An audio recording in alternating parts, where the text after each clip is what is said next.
दोस्तों, मैं विजय खुराना आज आपको बिहार की राजधानी पटना के श्री गुरु गोविंद सिंह जी के जन्म स्थान तख्त श्री हरमंदिर साहब के निकट स्थित बाल लीला घर लिए चलता हूँ, जहाँ श्री गुरु गोविंद सिंह जी ने अपने बचपन के लगभग 6.5 वर्ष बिताए थे और वहाँ अपने बालपन की लीलाएं की थी।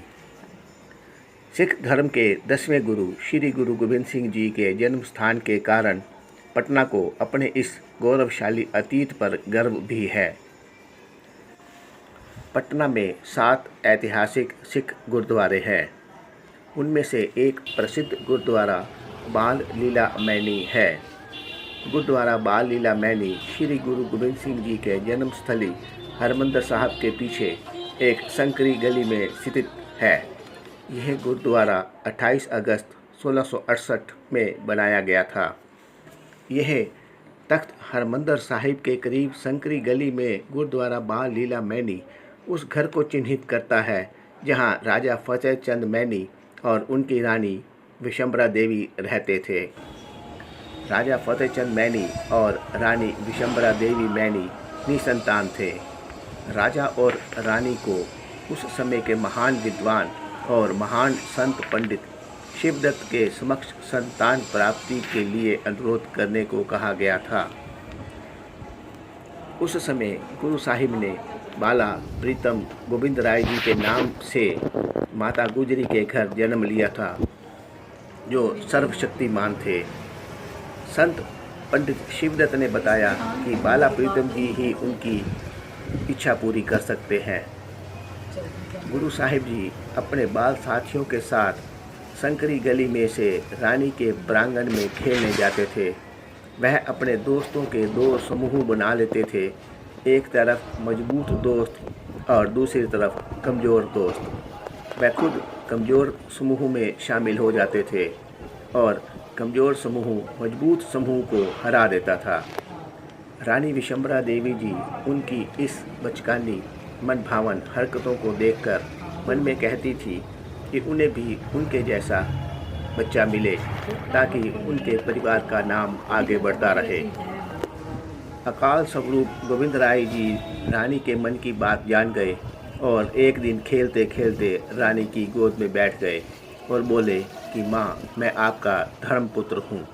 आज से तुम ही मेरी धर्म माता हो।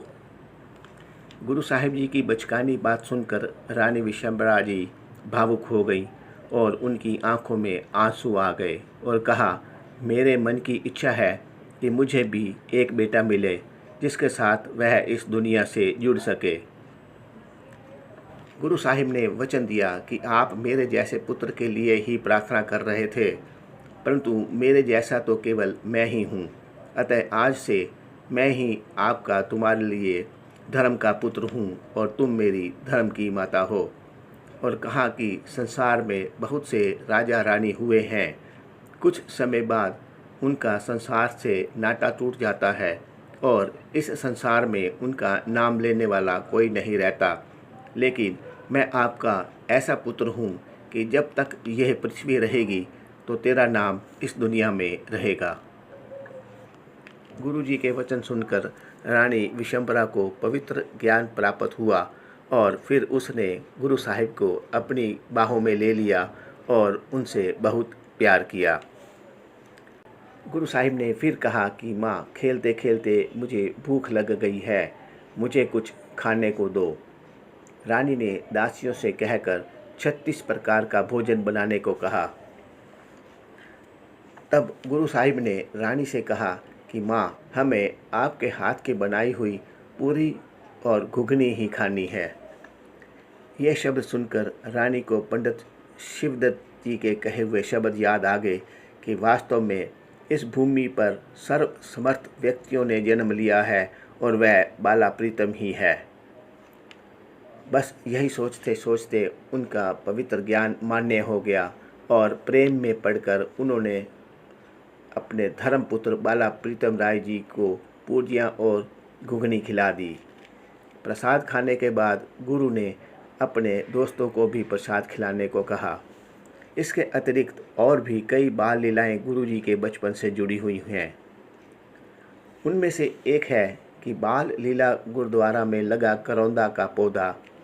बताया जाता है कि ये पौधा लगभग 350 साल से अभी तक हरा भरा है और लोगों के लिए यह किसी वरदान से कम नहीं है।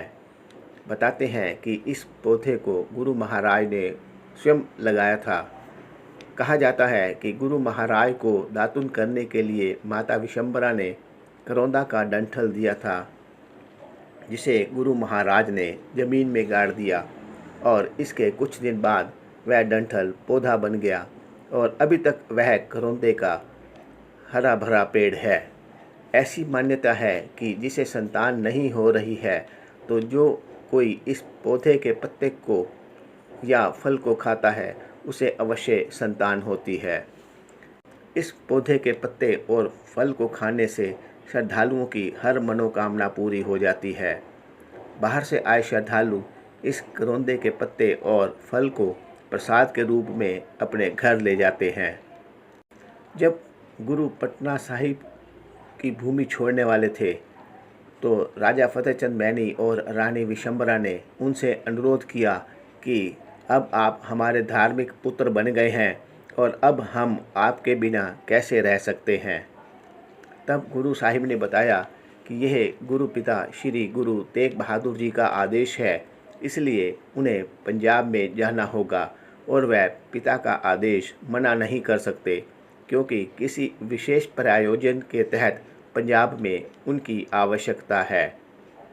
समय बीतने के साथ ही राजा और रानी बूढ़े होने लगे तो उन्होंने आनंदपुर साहिब पंजाब जाकर प्रार्थना की कि साहिब जी, अब हम बहुत बूढ़े हो गए हैं, हम अब तक पूरी घुगनी बनाकर छोटे छोटे बच्चों में बांटते रहे हैं, लेकिन यह बुढ़ापा कैसे कटेगा। गुरु साहिब ने निर्मले संत को बुलाया और धन धन साहिब श्री गुरु ग्रंथ साहिब जी की अनमोल मुख्य पृष्ठ के उसके बाहर अपने तीर की सुई से मूल मंत्र लिखा और उन्हें गुरु बाल लीला मैनी संगत में धर्म का प्रचार करने के लिए कहा। उसके बाद विधि के अनुसार पूरी और घुगनी का प्रसाद बनाकर अरदास के बाद छोटे छोटे बच्चों में बांटा गया। इस अनमोल स्थान की सेवा अभी भी तख्त श्री पटना साहिब में निर्मल संप्रदायकार सेवा भूरी वाले द्वारा गुरुद्वारा साहिब में आने वाले श्रद्धालुओं के लिए 24 घंटे दर्शन स्थल, लंगर की व्यवस्था और श्रद्धालुओं की रहने की व्यवस्था और यात्रियों की सेवा की जा रही है। बाल लीला गुरुद्वारे में सभी सुविधाओं वाली सराय का निर्माण किया गया है। इसमें लगभग 500 कमरे हैं और जो सभी सुसज्जित हैं। यहाँ 2 व्यक्तियों से लेकर बड़े ग्रुप में आने वाले श्रद्धालुओं के लिए अलग अलग कमरे हैं।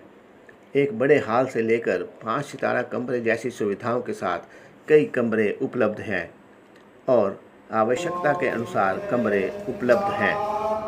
दूर दूर से आने वाले श्रद्धालु जो पटना के तख्त साहिब आते हैं, उनमें से कई लोग बाल लीला सराय में रहने की इच्छा रखते हैं।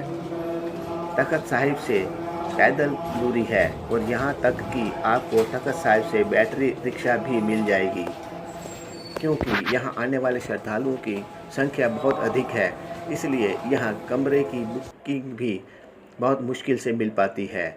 इसके लिए आप पहले से अपनी बुकिंग करवा कर जाएं। इसकी बुकिंग के लिए मोबाइल नंबर या फ़ोन पर कॉल करें और उन्हें सही तारीख, समय और लोगों की संख्या बताएं, ताकि वह आपको पुष्टि कर सकें कि आपका कमरा उपलब्ध है अथवा नहीं। मौके पर कमरे बुक करने के लिए आपको सराय में जाकर मालूम करना होगा कि उस समय कमरा उपलब्ध है अथवा नहीं। इन खूबसूरत सराय का किराया भी बहुत कम है। गुरुद्वारे के प्रांगण में सारा दिन लंगर की भी सुविधा है। इसके अतिरिक्त यहाँ से एयरपोर्ट, रेलवे स्टेशन के लिए विशेष बसों की सुविधा है। दोस्तों, मेरा ये वीडियो आपको कैसा लगा, अपने विचार कमेंट्स में लिखें और वीडियो लाइक करें, शेयर करें और सब्सक्राइब करें। धन्यवाद।